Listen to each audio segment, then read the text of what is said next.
तो बच्चों आज हम एक्सरसाइज 5 भी देखेंगे जिसमें solving quadratic equation by factorisation, मतलब कि एक क्वाड्रेटिक इक्वेशन को सॉल्व करना है हमें बाय फैक्टराइजेशन मेथड। तो इसके लिए हम इसको कंपेयर कर लें A X square plus B X plus C is equal to 0, जो कि क्वाड्रेटिक इक्वेशन की जनरल इक्वेशन होती है। अब इससे कंपेयर करेंगे तो यहाँ a की वैल्यू मतलब कोफिशिएंट ऑफ एक्स स्क्वायर यहाँ a है, कोफिशिएंट ऑफ एक्स स्क्वायर यहाँ कुछ नहीं है मतलब 1 है, 0 नहीं है वरना ये भी 0 हो जाता। और b से कोफिशिएंट ऑफ एक्स यहाँ b है, तो यहाँ b की वैल्यू -10 हो गई और ये कांस्टेंट है c की वैल्यू हो गई -24। अब आपको करना ये है कि a और c को मल्टीप्लाई करिए, आपको रिजल्ट मिलेगा a into C is equal to A C. और इस b को आपको कैसे ब्रेक करना है, b को ऐसे दो नंबर्स में ब्रेक करना है कि उन दो नंबर्स को आप प्लस करें या माइनस करें, तो उनका प्लस करेंगे तो भी -10 आना चाहिए, माइनस करेंगे तो भी -10 आना चाहिए, और उन दोनों नंबर्स के को प्रोडक्ट करेंगे तो AC आना चाहिए, मतलब 24 आना चाहिए। तो इसको करके देखते हैं। हमने a इंटू सी किया मतलब 1 इंटू सी की वैल्यू है -24, तो हमको मिला -24। अब b हमारे पास में -10 है, तो आप सोच सकते हैं b को ऐसे दो नंबर्स में कैसे ब्रेक करें कि उनका एडिशन करें या उनका सब्सट्रैक्शन करें तो हमको -10 मिले, और उन दो नंबर्स को मल्टीप्लाई करें तो हमको 24 मिले। तो बड़ा इजी है, अगर हम -12 में +2 कर देते हैं तो -10 आ जाता है, ये मिल गया। लेकिन हम देखें क्या -12 इंटू +2 करने से -24 आ रहा है?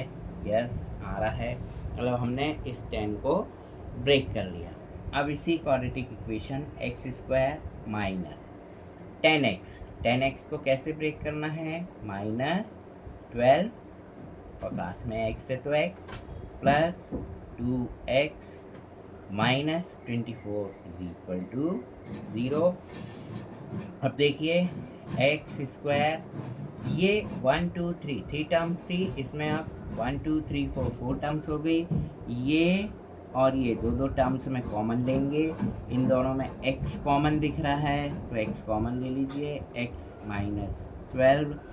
यहाँ एक्स स्क्वायर से x कॉमन लिया तो यहाँ x कॉमन हो गया और यहाँ x बचा, 12x में से x कॉमन लिया तो 12 बचेगा, प्लस यहाँ 2x -24, इसमें से 2 कॉमन ले सकते हैं तो x माइनस यहाँ 12 बचा। कॉमन क्या होगा? जो दोनों में सबसे छोटा होगा, जो सबसे स्मॉलेस्ट होगा, जैसे 24 और ये 2x है तो 24 और 2 स्मॉल है, 2 कॉमन हो गया, दोनों में 2 है, 24 में भी और 2 में भी। इसी तरह एक्स स्क्वायर -12x में एक्स स्क्वायर यहाँ भी है, एक x यहाँ भी दिख रहा है तो x ही कॉमन होगा। अब यहाँ पे x -12 फिर से दिख रहा है दोनों में, तो हम x -12 को फिर कॉमन ले सकते हैं, तो ये होगा x + 2 इज इक्वल टू 0। अब यहाँ x -12 इज इक्वल टू 0 और x + 2 इज इक्वल टू 0। हम और का यूज़ करते हैं, एंड का यूज़ नहीं करते हैं, और ही लेना है आपको, क्योंकि या तो ये फैक्टर 0 होगा या फिर ये फैक्टर 0 होगा, दोनों में से एक फैक्टर 0 होंगे, तभी दोनों का मल्टीप्लिकेशन करने पे 0 मिलेगा। तो एंड नहीं लेना है और लेना है। अब यहाँ x की वैल्यू फाइंड कर लीजिए, x इज इक्वल टू 12 और x इज इक्वल टू -2, ये आपकी दो वैल्यू आ जाएगी।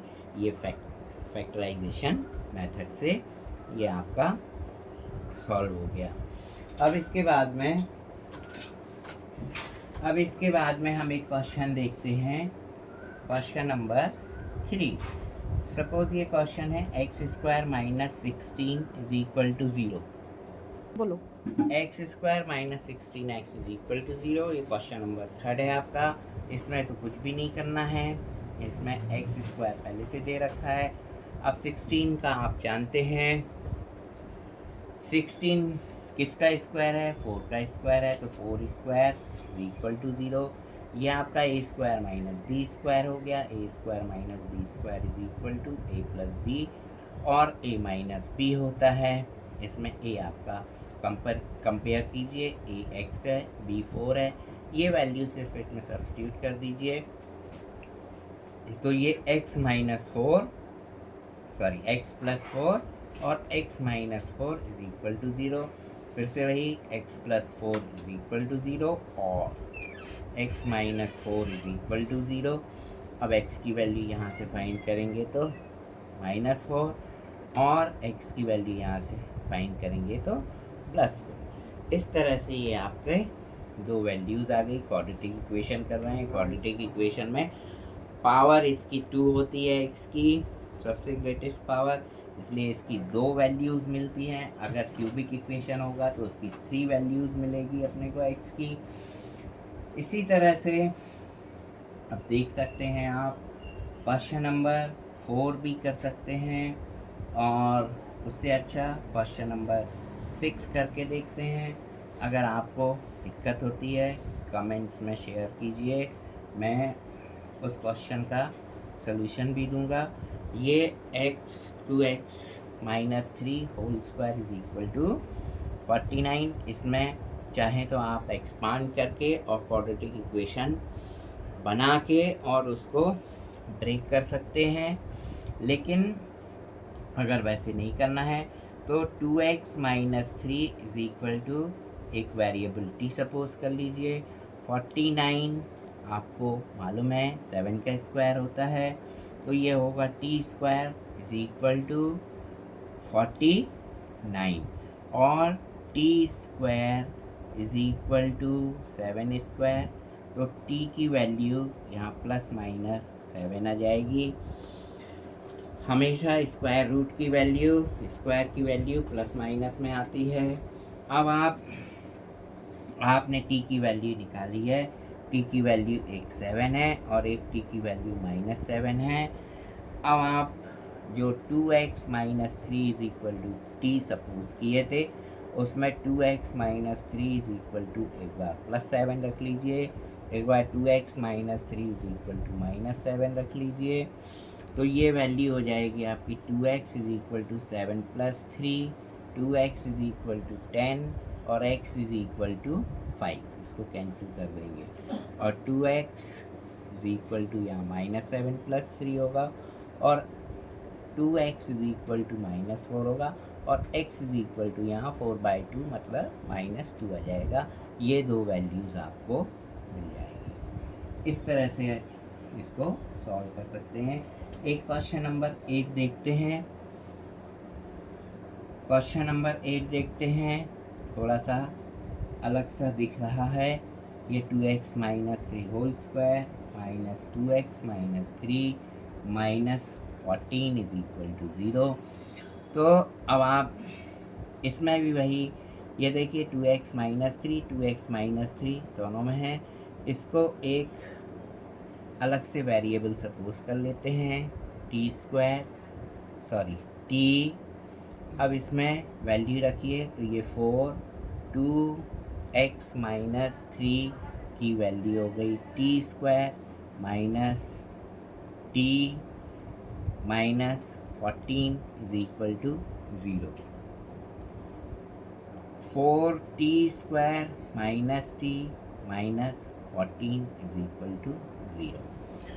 अब देख सकते हैं फिर से कंपेयर, ये क्वाड्रेटिक इक्वेशन हो गया, इसमें a इज इक्वल टू 4 होगा, b is equal to minus 1 होगा, c is equal to minus 14 होगा।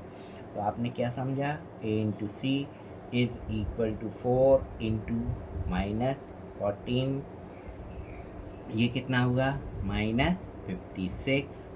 अब b की वैल्यू आपके पास में माइनस 1 है। अब माइनस 1 को कैसे ब्रेक करना है कि ऐसे दो नंबर्स लो, जिनको मल्टीप्लिकेशन करें तो 56 आए और इनका एडिशन सब्सट्रैक्शन करें तो -1 आए। तो आप ले सकते हैं -8 + 7, ये क्या हो गया आपका -1 आया। इनका मल्टीप्लिकेशन करके देख लीजिए, -8 × 7 = -56। अब 4t² आपने ब्रेक कर लिया है तो -8t + 7t - 14 = 0। अब इसमें से 4 और t कॉमन ले सकते हैं तो ये होगा t -2 प्लस यहाँ देखिए 7 कॉमन दिख रहा है, 7t - 2 = 0। यहाँ से t - 2 फिर से अगेन कॉमन, 4t + 7 = 0, t - 2 = 0 और 4t + 7 = 0, t = 2 और 4t = -7 और t = -7/4। ये t की दो वैल्यूज़ मिल गई अपने को। इसको आप और आगे भी सॉल्व कर सकते हैं क्योंकि आपके पास 2x - 3 = t है तो एक बार t की वैल्यू 2 रख दीजिए, t - 3 = 2, तो x की वैल्यू आपको मिलेगी 2 + 3, x = 5/2। ये एक वैल्यू आ गई है। इसी तरह से 2x - 3 = -7/4 कर लीजिए। इसमें x की वैल्यू निकाल लीजिए, 2x = -7/4 + 3 होगा और 2x = -7/4, LCM 4 ले लीजिए, प्लस 12 हो जाएगा और 12 हो जाएगा।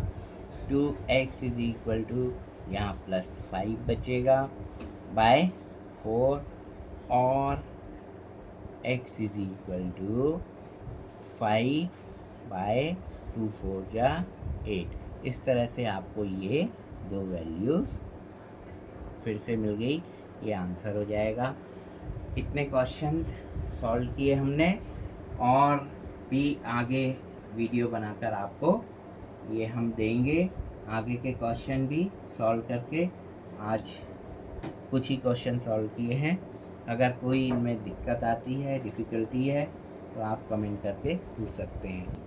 अगर आगे के और क्वेश्चंस आपको सॉल्व चाहिए हैं, समझने हैं, देखने हैं तो हमारे चैनल को सब्सक्राइब कर दीजिए।